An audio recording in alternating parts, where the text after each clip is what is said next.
अस्सलाम वालेकुम। जैसे कि आप लोग ने हमारी वीडियो का टाइटल देख लिया होगा, तो आप लोगों को आज के टॉपिक का पता चल गया होगा। बहुत ज़्यादा सीरियस टॉपिक है। तो चलते हैं हम रिएक्ट की तरफ। कल जो अफवानियत पाकिस्तान में देखने को मिली वैसी अफवानियत कम ही देखने को मिलती है, लेकिन अफसोस से कहना पड़ता है उसके बावजूद ना तो पाकिस्तान में जमीन फटी और ना ही आसमान गिरा। कल एक माँ अपने दो बच्चों के साथ मोटरवे से जा रही थी। तकरीबन रात के 1 बजे का टाइम था कि उसकी गाड़ी का पेट्रोल खत्म हो जाता है, लेकिन वो शायद ये समझ रही थी कि वो पाकिस्तान की महफूज तरीन सड़क पर है, इसलिए शायद उसने ज्यादा खतरा महसूस नहीं किया। लेकिन वो गलत थी। वो मोटरवे पुलिस को कॉल करती है और मदद के लिए कहती है कि मेरी गाड़ी बंद हो चुकी है, इसलिए आप रीफिलिंग के लिए किसी को भेज दें। लेकिन मोटरवे पुलिस की जानिब से कहा जाता है कि आप जिस इलाके में हैं वो इलाका शायद हमारी रेंज में नहीं आता या हमारा एरिया नहीं है, इसलिए हम मदद नहीं कर सकते। उसके बाद ये खातून अपने कजन या भाई को कॉल करती है और मदद के लिए कहती है। ये खातून मदद आने का इंतजार ही कर रही होती है कि दो लोग जिनकी उम्रें 35 से 30 साल के दरमियान बताई जाती हैं मोटरसाइकिल पर आती हैं। एक के हाथ में डंडा होता है। खातून की गाड़ी का शीशा तोड़ा जाता है। उसके बाद जबरदस्ती खातून और खातून के दोनों बच्चों को गाड़ी से बाहर निकाला जाता है और जबरदस्ती खेतों में ले जाकर खातून के देखो साथ यार, रेप क्या किया हालत है यार जाता ये। है। और ये बिल्कुल तमाम मामला समझ में नहीं आ रहा कि यार खातून ये हमारा खातून के मुल्क साथ है। जो ज्यादती थी वो उसके बच्चों के सामने हो रही थी। खातून को उसके बच्चों के सामने बट बरहना किया जाता है और उसके साथ ज्यादती की जाती है। दोनों लोग बारी बारी खातून के साथ ज्यादती करते हैं। इस दौरान खातून पर तशद्दुद भी किया जाता रहता है और ये तमाम मामला उसके बच्चों के सामने हो रहे थे। ज्यादती करने के बाद खातून से जेवरात और 1 लाख रुपया नकदी लूटने के बाद ये दोनों लोग तो मक्के यार से रवाना हो जाते हैं जैसे पिकनिक पे आए हों। तमाम वाकया सही हो बात है यार, जाने के जैसे बाद पिकनिक पे तकरीबन आए हो। रात के 3 बजे खातून के जहालत है यार रिश्तेदार ये। खातून की मदद को पहुंचते हैं, लेकिन हमारी पुलिस उस वक्त तक भी खातून की मदद को नहीं आती। उसके बाद थाने में रिपोर्ट दर्ज करवाई जाती है और आप जानते ही हैं हमारा निजाम कैसा है। एक और बिल्कुल फाइल सही। थाने में बन जाती है इस खातून के केस की। हमें अपने कानून और इंसाफ के निजाम से कितनी उम्मीदें वाबस्ता करनी चाहिए उसका अंदाजा आप इस चीज से लगा सकते हैं कि जब एक मीडिया चैनल सीसीपीओ लाहौर से तमाम वाकये की प्रोग्रेस के बारे में पूछता है तो सीसीपीओ साहब इस किस्म की बातें करते नजर लाहौर आते हैं मोटरवे कि का क्या है, खातून को कहा क्या जाता है कि जरूरत सबसे पड़ी थी सिक्योर कि रात के एक और बजे देखो, वो मोटरवे निकली, और अगर रात के 1 बजे निकलना ही था तो कोई अच्छा रूट ले लेती या कोई ऐसा रूट ले लिया ये देखो जाता यार, जहाँ लोग मौजूद होते। तो हमारा कानून और इंसाफ का निजाम कैसा ये है हमारा और इससे कानून है। कितनी उम्मीदें देखो वाबस्ता जरा, रखनी चाहिए आप खुद ही बेहतर अंदाजा लगा सकते हैं। हम सऊदी हुक्मरानों को जितना मर्जी बुरा भला कह लें कि सऊदी हुक्मरान बुरे हैं, वो इस्लाम से हट चुके हैं, यहूदियों के साथ मिले हुए हैं, लेकिन सऊदी अरब की एक चीज का मुकाबला पूरी दुनिया में शायद कोई नहीं कर सकता। वो ये है कि वो अगर यही है। सऊदी अरब में किसी खातून के साथ ज्यादती का वाकया पेश आता है तो महज चंद दिन लगते हैं। यहाँ हम चंद हफ्तों की भी नहीं बात यहाँ कर रहे हैं, इंसाफ नहीं चंद है ना। दिनों के अंदर अंदर तमाम मामला को हल कर लिया जाता है और जिस जो कसूरवार शख्स होता है उसका अगर सर एक तन से बार भी जुदा कर दिया ये जाता सऊदी है। अरब जैसा लेकिन वाला दोस्तों रूल अब वक्त को आ इन्होंने चुका है, कर लिया अब ना, पाकिस्तान सारे में सुधर तमाम जाएंगे फिर। चीजों का खात्मा हो जाना चाहिए। अगर कोई शख्स किसी खातून पर इवन के बुरी नजर तक डालता है, ज्यादती तो दूर की बात, उसको करार वाकया सजा मिलनी चाहिए क्योंकि तमाम मामला वहाँ से ही शुरू होते हैं। क्योंकि पहले एक को एक सजा शख्स किसी मिलेगी तो खातून सारे पर रुकोगे बुरी फिर। नजर सारे रखता फिर है, सुधरेंगे, उस सही पर बात जुमले कसता है, सीढ़ियां बजाता है, उसके बाद ये तमाम मामला आखिर बिल है। यार आखिर खुद की रेल माँ तक बहनें नहीं पहुंचते होती हैं हैं। यार, इसलिए यार ये हमें भूल ये जाते बेहतर हैं ये कानून लोग यार। साजी करनी चाहिए क्योंकि अगर ऐसे मामला खुद की चलते बेटियां नहीं रहे है, तो खुद की अगली माँ बहनें बारी नहीं है। किसी की भी बहन बेटी की हो सकती है। इसलिए अगर आप सोचते हैं कि आपकी बहन बेटियां महफूज हैं तो आप गलत हैं। ये गलत है जिस यार खातून के यार। साथ ये तमाम वाकया हुआ है वो भी कोई गरीब खातून नहीं थी। वो डिफेंस की रिहायशी थी और अपनी खुद की गाड़ी में सफर कर रही थी। यानी अगर आप सोचते हैं कि आपके पास पैसा है और आप सही बात महफूज है। हैं, आप गलत सोचते हैं। इसलिए इस जुल्म के खिलाफ हम तमाम लोगों को आवाज उठानी पड़ेगी। बेशक आप किसी भी तबके से ताल्लुक रखते हैं, बेशक आप सियासत में हैं, आप अमीर हैं या गरीब हैं, आपको बोलना पड़ेगा अगर आप चाहते हैं कि आपकी इज्जतें महफूज रहें। इस वीडियो को लाइक करें, ज्यादा से ज्यादा शेयर करें ताकि तमाम लोगों तक हमारा ये पैगाम पहुंचे। उस खातून को क्या पता था कि आधे घंटे बाद उसकी पूरी पूरी लाइफ बदल जाएगी बिल्कुल से। उसके साथ उसके बच्चे थे, देखो उसके उसके बच्चों के घर साथ। वालों को, घर वालों पे क्या गुजर रही होगी।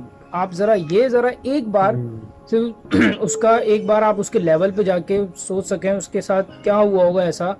मतलब उसका मतलब वो मेरे अल्फाज नहीं है कहने के लिए। वो अपने घर जा रही थी, मतलब क्या एक्साइटमेंट होती है बंदे की, ठीक है। उसके साथ उसके बच्चे थे, बच्चों के सामने ये मतलब ये गलत हरकत की गई है, ठीक है। तो ये तो इसके अलावा फिर आप देखो कि यार अगर आपने पकड़ भी लिया है, ठीक है, जिसने ये गलत हरकत की।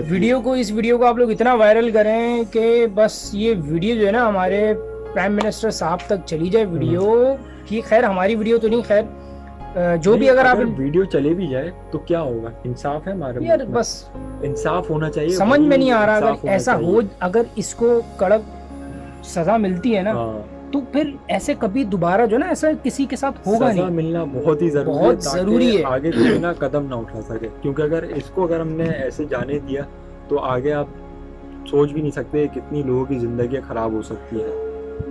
मुझे अफसोस भी हो रहा है, गुस्सा भी आ रहा है, गुस्सा बहुत आ रहा है कि मतलब यार क्या हो रहा है। उस बंदे की जब शक्ल देख लेता हूँ ना, उसकी शक्ल देखी, कसम देख से, आ गया।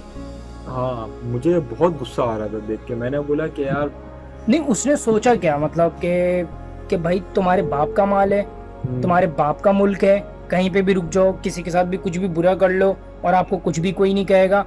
लूट के भी ले गए, इतनी बुरी हरकत भी कर दी, मतलब क्या कर सकते हैं यार। ये इनको अगर सबक पकड़ सिखाना लिया ना तो पड़ेगा, इसको सबक सिखाना पड़ेगा। फांसी लगाएं, बिल्कुल। इनके ऊपर आप लोगों को मुकदमा चलाना पड़ेगा, आपको इनको सजा देनी अगर पड़ेगी। एक के साथ अगर आप कर दोगे ना इस तरह से, हम ये नहीं कह रहे कि भाई आप सबके साथ ऐसा ही करो, सबको पकड़ लो, सबके साथ बुरी तरीके से जो करें, लेकिन एक इसके साथ अगर एक के साथ बुरा कर दोगे ना तो किसी के साथ इस तरह से नहीं होगा। क्योंकि हम ही हैं जो इतनी छूट देते हैं, हमारी वजह से सब हो रहा है। हमें भी चलो सही है, थोड़ा एहतियात वगैरह सारी चीजें करनी चाहिए, लेकिन बात ये नहीं है। बात ये है कि हमें भाई इस तरह होना चाहिए, वो जो कानून भी इस तरह होना चाहिए कि इतना सख्त होना चाहिए इनके खिलाफ कि अगर ये हरकत करने से पहले ना 100 मरतबा सोचें कि अगर इनके साथ मदद करनी चाहिए थी। मदद करनी मैं तो चाहिए, बिल्कुल। कहूँ कि मदद उन दो बंदों को, इन खातून की मदद करनी चाहिए थी। फ्यूल अगर खत्म था तो फ्यूल को कुछ करना चाहिए, तो उल्टा उन लोगों ने क्या किया, मौके का फायदा उठाया। अच्छा, बड़ी अफसोसनाक खबर मैंने एक और ये देखी सोशल मीडिया पे।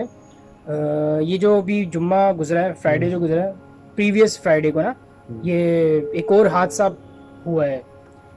छोटी सी बच्ची है, मेरे ख्याल 7 से 8 साल की बच्ची है, उसके साथ भी इसी तरह से कुछ हुआ है जो उन खातून के साथ हुआ है, यही सीन उसके साथ हुआ है।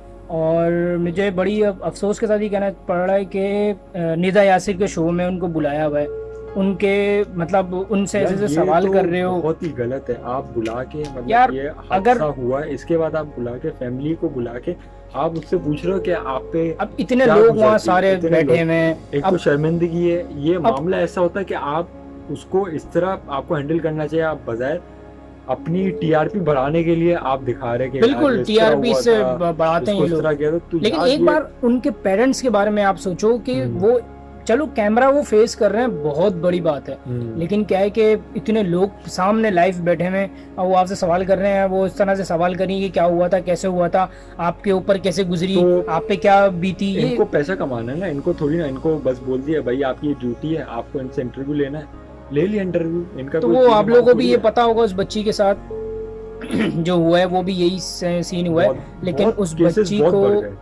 उस बच्ची को उसके साथ गलत हरकत करने के बाद उस छोटी सी बच्ची को, नन्ही सी बच्ची, छोटी सी बच्ची, आप लोग सोचो जरा, एक तब वो करो, उसको उसके साथ गलत काम किया और उसके बाद फिर उसको कचरे में फेंक दिया। मैं तो इस वक्त बहुत ही गुस्से में हूँ, क्योंकि ये जो मतलब इस हफ्ते मैं यही सुन रहा हूँ, वरना स्नैचिंग के केसेस वगैरह होते थे। क्या कोई भी किसी किसी की भी फैमिली सेव नहीं है, किसी की भी फैमिली सेव नहीं है। अब उन पेरेंट्स के ऊपर क्या गुजर रही होगी यार, मेरे को तो ये सोच के बड़ा वो हो रहा है अफसोस कि उन माँ बाप के ऊपर क्या गुजर रही होगी जो किसी नन्ही सी बच्ची के साथ। ठीक है ये बात तो है, लेकिन आगे जो पॉलिटिशियंस वगैरह की है, कुछ बड़े बड़े अपने आप को जो सियासतदान बोलते हैं, जो भी होते हैं, वो बोल रहे हैं कि आप निकलते क्यों हो बाहर। देखो यार क्यों निकलते हो, 12 बजे इतने बजे मगरिब के बाद आप नहीं निकलो। अभी भी मगरिब के बाद हम आजाद नहीं हो सकते, मगरिब तक हमारे लिए आजादी है। ये बिल्कुल अफसोस की बात है कि होनी चाहिए। ये बोलने के बजाय आप उनको पकड़ो जिसने ये सब हरकतें की हैं, आप उनको पकड़ो जाके। ये क्या उल्टी सीधे बातें करो, 12-1 बजे नहीं निकलो, ये क्या बात हो गई, वो निकली क्यों, ये क्या बात हो गई यार। आप लोगों को ये बात करने से बजाय आप उसको पकड़ो। अब उन पेरेंट्स का, मेरे को तो बड़ा रह कि सिर्फ यही अफसोस हो रहा है उन पेरेंट्स के ऊपर कि इतनी सी बच्ची को जब उन्होंने इतना बड़ा किया होगा और उसके बाद फिर जब ये सुना कि ये हुआ इसके साथ, और चलो जो भी कि उन्होंने हरकत की, उसके बाद उसको, उस बेचारी को इतनी बेरहमी से उसको मारा है, और जैसे शनाख्त नहीं हो सके, जैसे उसके फेस को है ना कुचल दिया है बुरी तरीके से, पत्थर से रब्त किया है बिल्कुल बुरी तरीके से कि उसकी फेस नहीं पहचाना जाए, और मार के कचरे में डाल दिया। अब आप सोचो ज़रा, एक आपका जो जहन है वो कबूल करेगा इस बात को? लेकिन ये सब सच है, आप लोग खुद जाके सर्च कर सकते हैं। और मुझे अफसोस की, बड़े अफसोस के साथ ये कहना पड़ रहा है कि निदा यासिर के शो में इस तरह से जो है पूरी उनकी बातें निकाली जा रही हैं। अगर ये, चलो भाई ठीक है, हमें भी बड़ा अफसोस है, मीडिया पे भी लेके आओ, मीडिया पे लेके आओ। पूरा बिक गया है, पूरा बिक गया है। सिर्फ उनको चाहिए फंड चाहिए, आप उनको फंड दो, आगे सीधी सी बात है, टीआरपी की वजह से आप जो है इस चीज का फायदा उठा रहे हो और उनके माँ बाप के बारे में नहीं सोच रहे। फाइनेंशियली तौर पे आप उनको सपोर्ट भी कर सकते हो। बस यही थी आज की हमारी वीडियो, उस पर हमने सोचा था कि रिएक्ट करेंगे। अगर आपको हमारी वीडियो अच्छी लगी है तो उसको शेयर करें अपने फैमिलीज में, व्हाट्सएप वगैरह पे शेयर करें, ताकि ये अवेयरनेस आप लोगों तक फैलाए। ठीक है, ये आपका काम है।